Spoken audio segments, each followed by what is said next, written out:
Donc, bonjour à tout le monde. Je suis content d'être ici avec vous autres ce matin pour cette capsule biblique. Et puis, Pasteur Clermont, lorsqu'on jasait de ma venue, il dit « J'aimerais ça que tu fasses ça sur la confession de foi, puis les catéchismes, les credos, le pourquoi de ça. Pourquoi est-ce qu'on a des credos, des confessions de foi, des catéchismes? » Et puis, c'est donc de cela qu'on va parler aujourd'hui. Si vous avez des questions, à la fin, je vais essayer de me garder un petit 5 minutes ou des choses de même aussi. Gardez vos questions en tête, puis vous allez pouvoir poser des questions comme il faudra. Catéchisme et confession de foi. Ici, dans les églises, la Bible parle. Nous autres, on a une confession de foi, la 1689, la confession de foi baptiste de Londres de 1689.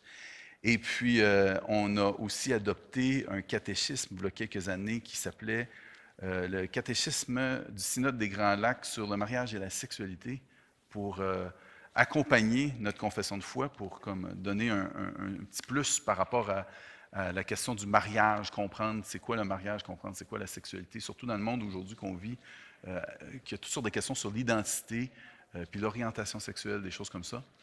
Et puis, on peut se poser la question, ouais, mais on a la Bible.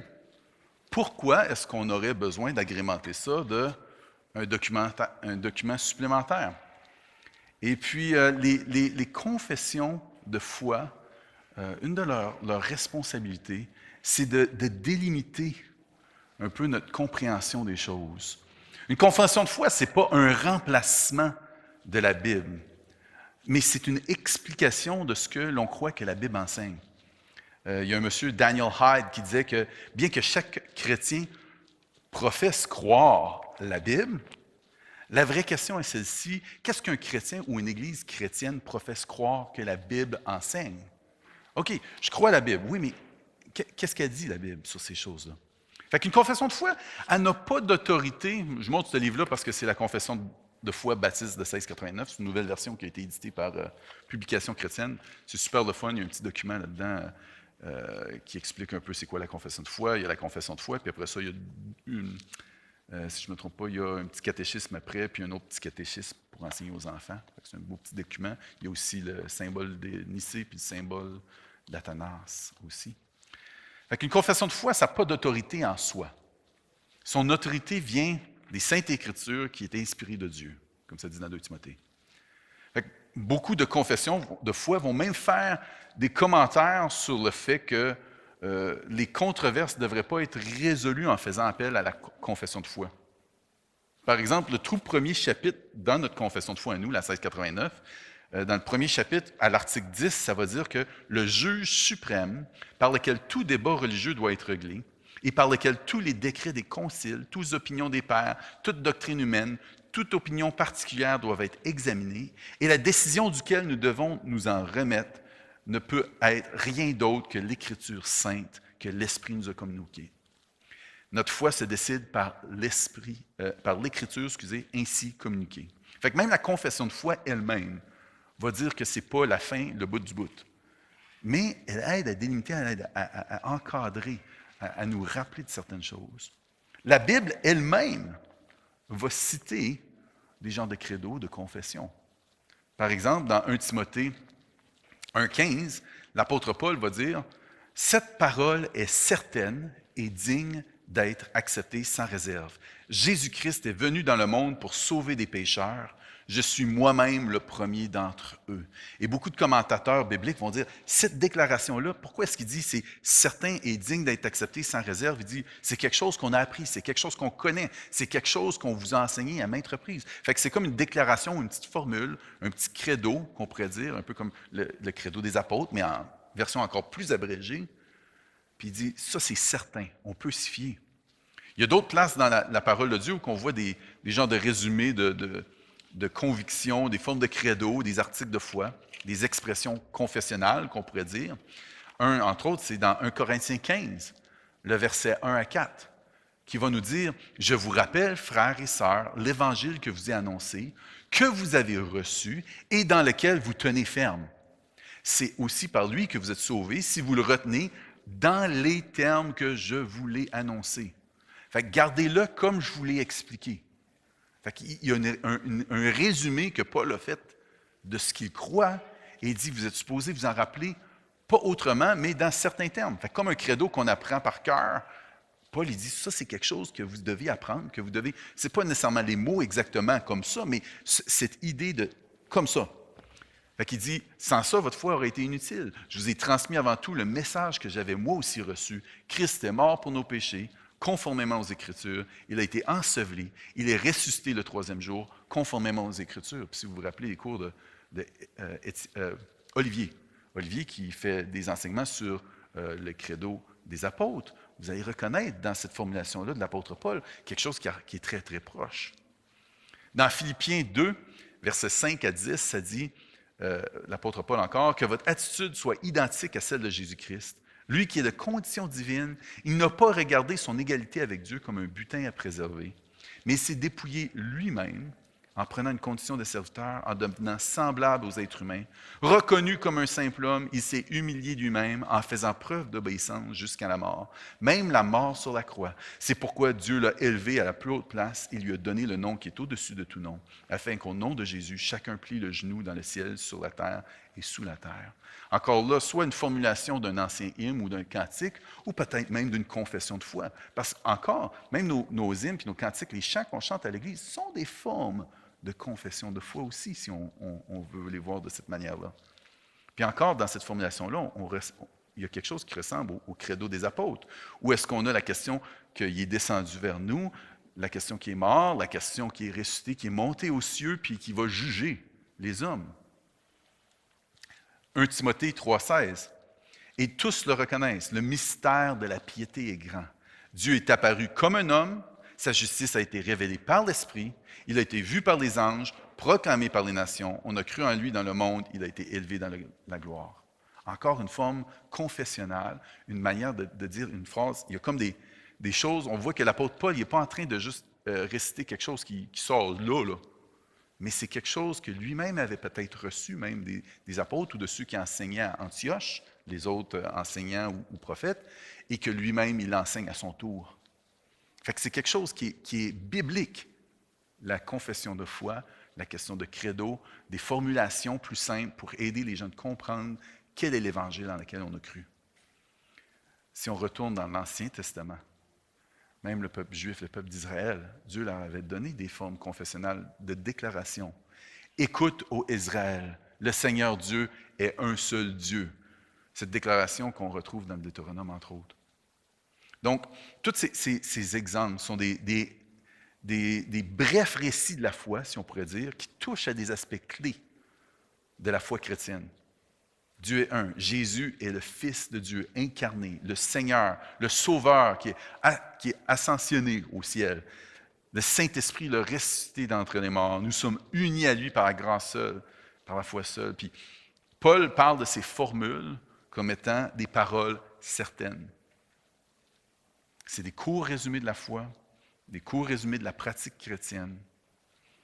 Il y en a même qui vont dire que dans Éphésiens 4, quand il va parler, il y a un seul corps, un seul esprit, de même que vous avez été appelés à une seule espérance par votre vocation, un seul Seigneur, une seule foi, un seul baptême, un seul Dieu Père de tous. Il est au-dessus de tous, agit à travers tous et habite en nous tous. Il y en a qui disent que c'était un credo que les gens disaient avant d'être baptisés. Quand tu baptisais quelqu'un, tu lui faisais dire « Est-ce que tu confesses ceci? » Il dit « Oui, il y a un seul corps. » Puis il répétait ce genre de formule-là. Récemment, je prêche à travers le livre des Actes à l'Église du Saguenay. Et puis quand tu arrives avec l'histoire de Philippe qui va baptiser l'Éthiopien, il y a une petite partie dans les Écritures qui est entre crochets. En voulant dire que ce petit bout de texte-là, je pense que c'est le verset 36 ou 37 du chapitre, je ne me rappelle pas, je l'ai checké hier, mais je ne me rappelle plus c'est quoi le nom du chapitre, le nombre du chapitre. Mais en tout cas, ça dit, il arrive pour le baptiser. Attends, je vais tourner, ça va être plus facile. Un petit peu plus loin. Direction des 7. Philippe 8. OK, 8. Oui, c'est ça, 37. 8, 37. Il dit, Acte 8, 37. Donc, Philippe va y expliquer l'Évangile. L'Éthiopien va dire, voici de l'eau, qu'est-ce qui empêche que je sois baptisé? Et le verset 37, entre crochets, marqué « Si tu crois de tout ton cœur, tu peux être baptisé. » « Oui, répondit le dignitaire, je crois que Jésus-Christ est le Fils de Dieu. » Et la raison qu'ils mettent ce texte-là en crochet, et quand vous voyez certains textes en crochet dans la Bible, c'est parce que dans les meilleurs manuscrits qu'on a, ce texte-là n'est pas toujours là. Fait que ça veut dire que la Bible, on la traduit selon les anciens textes qu'on a, mais quand tu regardes, mettons, sur les 100 copies ou sur les 200 copies ou sur les 1000 copies de telle portion de texte, bien, ils vont dire que sur 70% des cas, il est là ou il n'est pas là, mais dans certains des plus anciens, il n'est pas là, ce petit bout de texte-là. Donc, pourquoi il était là? Puis les commentateurs bibliques vont dire, c'est probablement quelqu'un, dans le 1er ou 2e siècle après Jésus-Christ, qui a rajouté cette petite formule-là. Puis pourquoi il l'a rajouté? Parce que lui, dans sa tête, il se dit, ben, toutes les fois qu'on baptise quelqu'un, on fait dire tel credo, crois-tu que Jésus est le Christ? Oui, je crois que Jésus est le Christ. Puis là, il ne l'a pas dit, fait que c'est sûr qu'il a dû le dire, on va rajouter ça.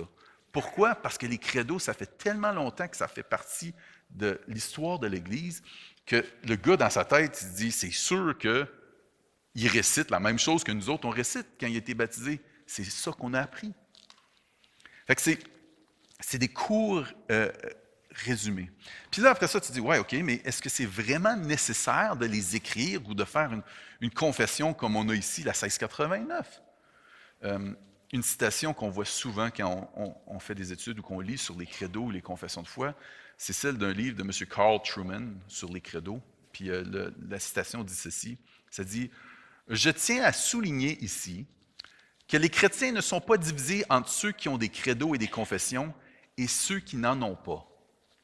Ils sont plutôt divisés entre ceux qui ont des credos publics et des confessions qui sont écrites et existent sous forme de documents publics, soumis à un examen, à une évaluation, à une critique publique, et à ceux qui ont des credos privés, souvent improvisés, non écrits et donc pas soumis à un examen public, non susceptibles à l'évaluation et de manière cruciale et ironiquement, donc non sujets à des vérifications par les Écritures pour savoir s'ils sont exacts ou non. » Quand tu n'as pas de credo, j'ai longtemps été dans une église qui n'avait pas de confession de foi. Est-ce qu'ils croyaient aux Saintes Écritures? C'était une église, on pourrait dire, dans la foi orthodoxe, qui croyait à l'Évangile. Mais des fois, dans les doctrines secondaires, ça partait un peu à droite, ça partait un peu à gauche, puis il y avait un peu des idées un peu farfelues des fois. Puis quand tu demandais à quelqu'un dans l'église, ancien numéro 1, que pensez-vous de telle doctrine? Ah, ben moi je pense telle affaire, puis je pense telle affaire. Puis là, tu penses, pasteur numéro 2, vous pensez quoi de telle affaire? Ah, moi je pense telle affaire, telle. Là, tu fais, OK, mais c'est quoi comment qu'on se met ensemble, d'accord, pour aller dans un même chemin? Parce qu'ici, si je vous pose une question, qu'est-ce que la Bible dit sur tel ou tel sujet? Bien, vous allez chacun pouvoir me dire un peu, ah oui, ça dit un peu ça. Quel verset? Ah bien, t'as peu, là. Je sais qu'il y a un verset là. OK, mais ça dit-tu juste ça, la Bible, à propos de ça? Bien, non, il y a un autre passage, un autre là aussi. Oui, mais juste ça? Bien là, OK, pasteur, excuse, mais il y a plusieurs places qu'il en parle. OK, mais c'est à cause, on peut systématiser les choses aussi d'une manière à ce que ça soit plus facile à trouver, peut-être. Puis pour qu'après ça, on puisse s'y référer d'une manière systématique. Vous remarquez que dans toutes les confessions, il y a des références bibliques pour ce qu'ils disent. Ils ne disent pas juste « Ouais, la Bible a dit ça ». Non, la Bible a dit ça. Voici où on peut trouver certains des versets principaux sur lesquels on s'appuie pour ces choses-là. Fait que c'est quelque chose qu'on fait de systématiser pour qu'on puisse examiner après. C'est-tu réellement ça? Est-ce que on a raison de dire ça? Tout le monde peut l'examiner ensemble, tout le monde peut se mettre d'accord facilement. On peut marcher après ça d'un même cœur. Puis même plus loin qu'une église locale, dans un ensemble d'églises locales. Petit détail aussi pour distinguer les confessions, les credos, les catéchismes. Bien, une confession va porter sur ce que nous croyons, puis les credos, souvent, vont porter un peu plus sur en qui nous avons cru. Les credos ont été formés à la base pour faire des déclarations d'allégeance. Je crois en Dieu le Père Tout-Puissant, Créateur du ciel et de la terre, et en Jésus-Christ, son Fils unique, notre Seigneur. Après ça, à la fin, ça va dire « Je crois au Saint-Esprit, je crois à la Sainte Église universelle, à la communion des saints, à la rémission des péchés, à la résurrection de la chair. » Et etc., la vie éternelle. Amen. Fait qu'il y a une déclaration là-dedans qui est en train de dire je m'attache à ça, à ce Dieu-là, et je m'attache à cette Église-là. C'est pour ça que tantôt, je parlais qu'il faisait ces confessions-là, ces credos-là, c'est-à-dire surtout par rapport à des baptêmes, par exemple. Ou sinon, quand, à notre Église, ce que j'aimerais faire bientôt, c'est qu'on ait une genre pas un credo, mais une formule d'allégeance un peu dans ce style d'un credo, où que quand on renouvelle notre membership, parce que notre Église, le membership local, on le renouvelle à toutes les années, comme pour dire, OK, oui, on est encore d'accord de marcher ensemble. Si on n'est pas d'accord, bien, ça nous donne un temps pour y réfléchir, puis faire, OK, oui, c'est vrai, oui, c'est ma gang, puis on marche d'un même pied. Fait que dans ce temps-là, j'aimerais ça qu'on le dise tout ensemble, puis qu'on dise ce genre de formulation-là. Hey, je m'engage à t'aimer, je m'engage à prendre soin de toi, je m'engage envers Jésus-Christ, pour toi et pour moi, etc. Une genre de déclaration d'un genre de même, pas quelque chose qui dit des affaires trop compliquées, là, mais quelque chose qui ressemble à ça, puis au symbole des apôtres. Puis dans ce temps-là, quand aussi il y a des gens qui se font baptiser dans l'Église, on le dit avec eux, pour donner une question d'appartenance. Fait que les credos, c'est surtout ça. Les confessions de foi, eux autres, c'est plus pour montrer un peu les détails un peu plus larges de ce qu'on croit. Ça va distinguer un peu plus les dénominations, ça va aussi distinguer des groupes ensemble. Quelqu'un qui croit à un credo, la plupart des credos, comme celui des apôtres, le symbole des apôtres, bien ça définit, est-ce que tu es dans la chrétienté ou pas? Quelqu'un qui ne peut pas adhérer au symbole des apôtres, au credo des apôtres, n'est pas chrétien. Mais quelqu'un qui n'adhère pas à ma confession, c'est un chrétien, s'il croit au symbole des apôtres. Fait que c'est un peu plus large. Puis après ça, les catéchismes, quand on tombe dans un catéchisme, ça va être une confession, mais qui est formulée d'une manière avec des questions, pour faciliter l'apprentissage, pour qu'on puisse se rappeler des portions de nos confessions. Et donc, des fois aussi, ça va être utile avec les enfants. Moi puis mon épouse, quand les enfants étaient tout petits, on avait pris le nouveau catéchisme de la cité, qui avait été faite par la coalition de l'Évangile, Gospel Coalition, puis Tim Keller. Puis nous autres, on avait appris en anglais, puis après ça, on répétait des choses par cœur pour nous aider à se rappeler de la confession de foi. Fait que la première question, c'est « What is our only hope in life and death? » Quel est notre seul espoir dans la vie comme dans la mort? La réponse, « That we are not our own, but belong to God. » Que nous ne nous appartenons pas à nous-mêmes, mais que nous appartenons à Dieu. Ça, c'est notre seul espoir dans la vie puis dans la mort. Puis là, ça continue. Puis c'était un genre de confession de foi, mais de manière en question. Fait que ça a aidé aux enfants d'apprendre certaines de ces vérités-là. Des credos aussi au début, pour des gens qui étaient illettrés à l'époque de l'Antiquité. Pas tout le monde était illettré, les Juifs ne l'étaient pas généralement, mais quand tu arrives dans des contrées païennes romaines, des fois tu as des gens qui ils savent comment planter des patentes, comment faire vivre des animaux, mais lire un livre, non. Fait qu'un credo, c'est un résumé super court, c'est facile d'adhérer, de dire oui, je suis capable de le mémoriser. Ça aide par rapport à ça. Dans les credos aussi, quelque chose qui est vraiment intéressant que j'ai appris tout récemment, le symbole de Nicée, c'est le seul qui est un des grands credos après celui des apôtres. C'est un des seuls textes qui a été approuvé par toute l'Église, à part les Saintes Écritures, le canon des Écritures.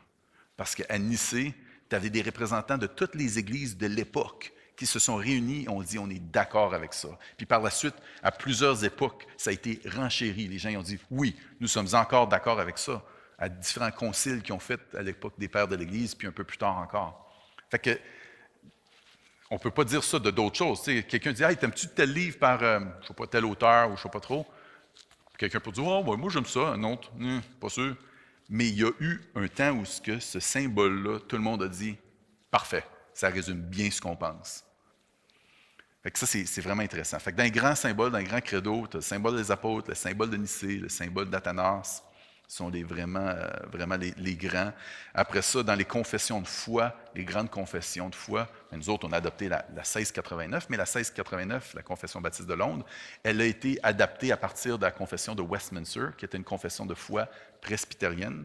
La différence entre les deux, la plus grosse différence, c'est que Les presbytériens, eux autres, sont pédobaptistes. Donc, ils baptisent les enfants, tandis que nous sommes crédobaptistes. Nous baptisons seulement ceux qui ont confessé. Fait que quelqu'un s'est dit, bon, ils ont fait vraiment une belle job. La confession de Westminster est très, très, très, très, très bonne. Et pourquoi je peux dire ça? Ben, c'est quasiment l'intégrale de ça. Sauf qu'ils ont changé un petit bout qu'on a fait.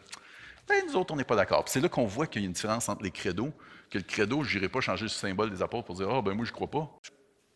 La confession, quelqu'un peut faire, ah, je pense qu'il y a matière en examiner les Écritures, il y a matière à dire qu'on peut trouver ça un peu mieux. Fait que confession de foi de Westminster, il y a la confession Heidelberg, qui est vraiment populaire. Dans ce livre-ci, il y a la confession, le catéchisme orthodoxe, qui est une version baptiste de la confession de Heidelberg. Il y a la confession belge, les canons d'Ort, il y a plein d'affaires qu'on pourrait dire. Puis dans les catéchismes, pareillement, il y en a plein que je pourrais nommer.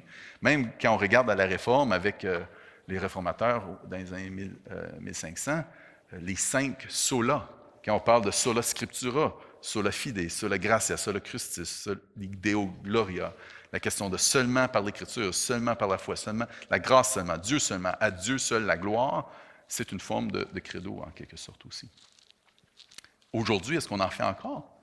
Oui. Comme je vous ai nommé tantôt, nous autres, le catéchisme du Synode des Grands Lacs sur le mariage et sur la sexualité, c'est un catéchisme que nos églises ont adopté quand tous les pasteurs y étaient réunis ensemble.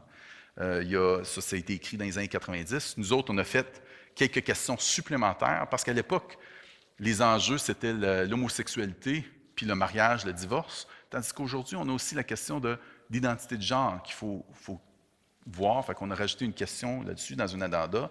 On a rajouté une question sur le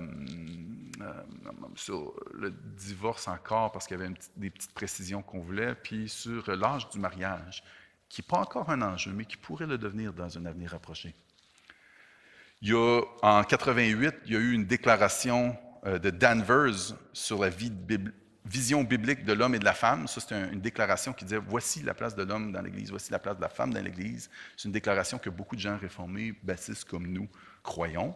Il y a la déclaration de Chicago sur l'inhérence à plusieurs années différentes, en 78, en 82 puis en 86. Il y a beaucoup de gens qui se sont réunis pour faire une déclaration par rapport à l'inhérence des Écritures, parce que ça devient un enjeu où que les gens disent « C'est vrai, mais… » Et donc, il y a beaucoup de gens qui se sont réunis ensemble pour dire « Non, nous, ce qu'on croit par rapport à l'inhérence des Écritures, c'est ceci. » Et on tire ça des Saintes Écritures. Fait que ça se fait encore des confessions de foi de nos jours. L'inhérence, c'est-à-dire sans erreur, sans errance, sans erreur. Fait que, pour terminer, peut-être, regardez 7 points que j'ai trouvés dans un livre de M. Albert Muller sur le credo des apôtres. C'est 7 points qui vont nous parler de qu'est-ce que les credos vont faire, les confessions, ça s'applique aussi, 7 grandes propriétés. Puis après ça, on va regarder encore quelques versets par rapport à des exemples de credos, de traditions dans les Saintes Écritures. Dans son livre qui s'appelle « Le credo des apôtres », Albert Muller il va dire que les credos et les confessions, comme je dis aussi d'ailleurs, ils définissent la vérité, premièrement. Fait que Jésus nous a dit « Vous connaîtrez la vérité et la vérité vous rendra libre ». Fait qu'ils décrivent les vérités de notre foi. La vérité nous libère du péché, de la corruption d'un monde sans espoir. Ça vient appliquer ces vérités-là à nos vies, puis de manière super concrète pour qu'on puisse voir, OK, quel est mon état en tant qu'être humain, en tant qu'être spirituel? Qu'est-ce que Jésus-Christ a fait pour moi? Pour que je puisse retrouver ça dans des sections, tu sais, il y a un chapitre sur l'adoption, un chapitre sur l'assurance de la grâce, du salut. Tu t'en vas là-dedans, puis ça dit, qu'est-ce que Jésus-Christ a fait pour nous dans son Évangile? Ça définit la vérité, ça dit, voici les vérités principales qui nous touchent par rapport à l'œuvre, la vie, la mort et la résurrection de Jésus-Christ. Les credos et les confessions, numéro 2, corrigent l'erreur. Ils protègent contre les hérésies.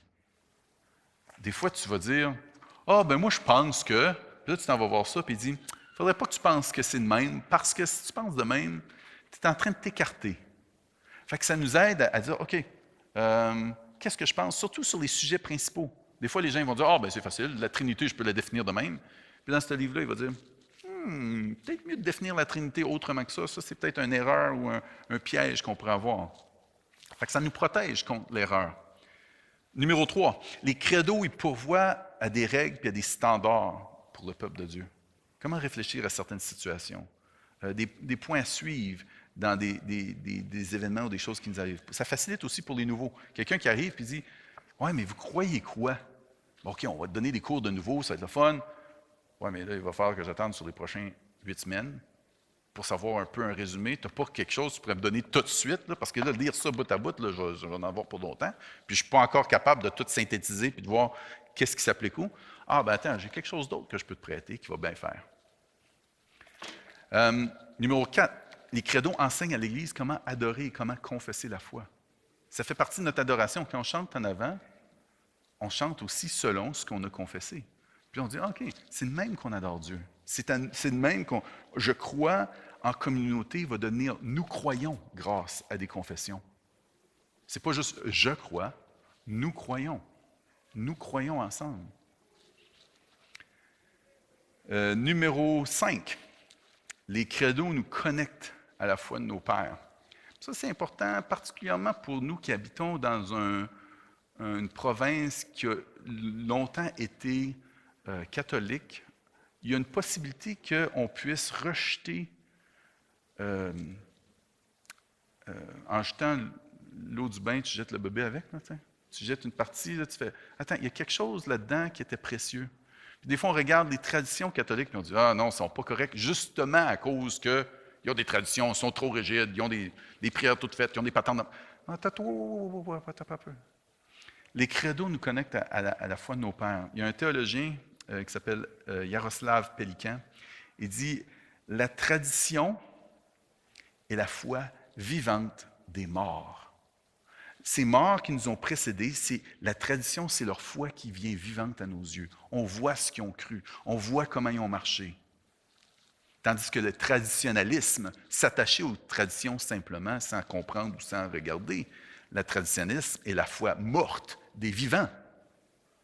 Vous comprenez? Vous voyez la différence? La tradition est la foi vivante des morts, tandis que le traditionnalisme, c'est la foi morte des vivants. Un autre monsieur, Justin Holcomb, il a dit qu'ignorer les aperçus de ceux qui nous ont précédés, c'est comme de vouloir réinventer la roue puis de peut-être risquer de mal la réinventer. Tu sais, tu ne veux pas te ramasser avec une affaire, un bloc en carré, le rond, il fonctionne super bien. Pourquoi réinventer la roue? Une autre citation de M. Packer, J.I. Packer, disait « La tradition est le fruit de l'activité d'enseignement de l'Esprit à travers les âges. Lorsque le peuple de Dieu a cherché à comprendre les Saintes Écritures, elle, la tradition, n'est pas infaillible, mais n'est pas non plus négligeable, et nous nous appauvrissons si nous la mettons de côté. » Donc, la tradition, c'est quelque chose qui est testé. Tantôt quand on parlait des Écritures, il y avait la citation qui disait « Il y en a qui écrivent leur tradition ou leur credo, il y en a qui ne les écrivent pas, mais on peut l'éprouver. » Pourquoi est-ce qu'on a choisi une tradition, un credo, une confession de foi qui tombe de 1689? Bien, c'est parce qu'on a pu voir au fil des années qu'elle a toffé. Il y en a eu d'autres qui se sont écrites et que personne n'a aimé. Non, c'est pas bon. Mais celle-là a été éprouvée, on a vu au fil des années, c'est vrai, on peut s'y fier. On sait là où là-dessus est un petit peu spécial. Ou là-dessus, je ne dirais pas ça exactement de même, mais ouais. Fait que là, éprouvé. Numéro 6, les traditions, ils vont résumer la foi, la simplifier. C'est plus facile à mémoriser aussi. Numéro 7, les credos, les confessions, définissent la véritable unité des chrétiens. C'est plus facile de se mettre ensemble, de dire, OK, oui, on croit ensemble à ces mêmes choses-là. Il y a des choses que cette confession ne dit pas. C'est correct, ça nous permet d'avoir une liberté sur ces points-là. C'est des points qui ne sont pas premiers ou secondaires, c'est des points qui sont tertiaires ou même en quatrième lieu. Puis ceux-là, bien, ça ne dérange pas. Mais sur ceux qui sont les plus importants, pas juste ceux de l'Évangile, que c'est les credos des apôtres, mettons, mais même ceux secondaires, là, on peut marcher ensemble. Fait que, dernièrement, juste revisiter quelques versets encore que l'apôtre Paul va dire. Dans 1 Corinthiens 15, quand il parle de la question de dire l'Évangile qui est annoncé, il va dire « Retenez-le dans les termes que je voulais annoncer. Ça, c'est au verset 2. Retenez-le dans les termes que je voulais annoncer. Et le mot en grec, j'aime pas ça toujours sortir dans le grec ou des choses de même parce que je crois que la Bible est bien traduite. Je crois que c'est important qu'on puisse se dire « elle est compréhensible » dans la langue qu'on est en train de la lire. Mais des fois, ça nous donne des petits hints aussi quand on regarde certains mots dans certaines occasions. Puis une capsule biblique, ça peut être une occasion pour ça. Il utilise le mot que nous, on traduit par catéchèse des fois. Retenez-le, c'est le mot catécho qu'il utilise là. Catéchisez-le. Faites l'apprentissage des gens comme je vous l'ai appris. Fait qu'il est en train de dire, apprenez-le d'une certaine manière, pas d'une autre. Dans Jude, chapitre 3, Jude va parler, non pas Jude, chapitre 3, Jude, verset 3, excusez. Parce qu'il n'y a pas de chapitre dans Jude. Jude va dire, il va encourager à combattre pour la foi transmise aux saints une fois pour toutes. Il n'y a pas d'autre manière de comprendre la foi, une fois pour toutes. Donc, il y a une manière qu'on peut synthétiser, ça veut dire. Dans 2 Thessaloniciens, là, je vous envoie des versets en rafale. Si quelqu'un les voudra, je pourrai les renvoyer par courriel ou d'autres choses plus tard. 2 Thessaloniciens 2, verset 15, il parle de « retenez les enseignements que nous avons transmis ». Puis là, le mot « transmis » ici, qu'on vous a donné en tradition, soit oralement, soit par notre lettre. Le mot ici « transmis », vraiment en grec, c'est le mot qu'ailleurs, on va traduire par « tradition ». Fait que les enseignements comme on vous les a traduits, on pourrait dire. 1 Corinthiens 11, verset 2, il va dire « retenez mes instructions » ou « catéchisez mes instructions, mes traditions, telles que je vous ai transmises. » Fait que catéchiser mes traditions telles que je vous les ai transmises. Ça, c'est en utilisant un peu un autre sens du mot grec. 1 Corinthiens 11, verset 23, il va dire, « En effet, j'ai reçu du Seigneur ce que j'ai reçu en tradition, je vous l'ai transmis à vous. Le Seigneur Jésus, la nuit où il a été arrêté, il prit du pain, puis il donne l'enseignement par rapport à la Sainte Seine. Puis lui, il l'a reçu d'une certaine manière. Il dit, voici comment moi je vous l'ai enseigné. 1 Timothée 4, verset 11, « Transmets ses instructions, enseigne-les. » Puis finalement, 2 Timothée 2, verset 2, « Ce que tu as entendu de moi en présence de nombreux témoins, confie-le à des personnes fidèles qui soient capables de l'enseigner aussi à d'autres. » Donc, on voit que la parole de Dieu elle-même nous dit, il y a des manières qui sont plus propices. Il y a des manières qui sont plus faciles pour enseigner certaines vérités. Utilisez-les comme vous les avez reçues de nous. On sait que le credo des apôtres n'était pas nécessairement écrit par les apôtres, mais si on regarde dans la Bible, comme on a regardé les versets tantôt, on voit que ça s'inspire de ce que les apôtres ont dit et comment ils l'ont enseigné. Fait que ces symboles-là, les confessions qui vont les développer encore à plus grande échelle, sont des moyens que nous devons et nous pouvons utiliser pour le bien-être de l'Église, pour le bien-être de notre foi et pour la gloire de Dieu. Amen. Est-ce qu'il y aurait quelques petites questions, peut-être 5 minutes de questions? Sinon, on arrête ça avec une prière, mais gênez-vous pas. Non? C'est bon? Good. Merci.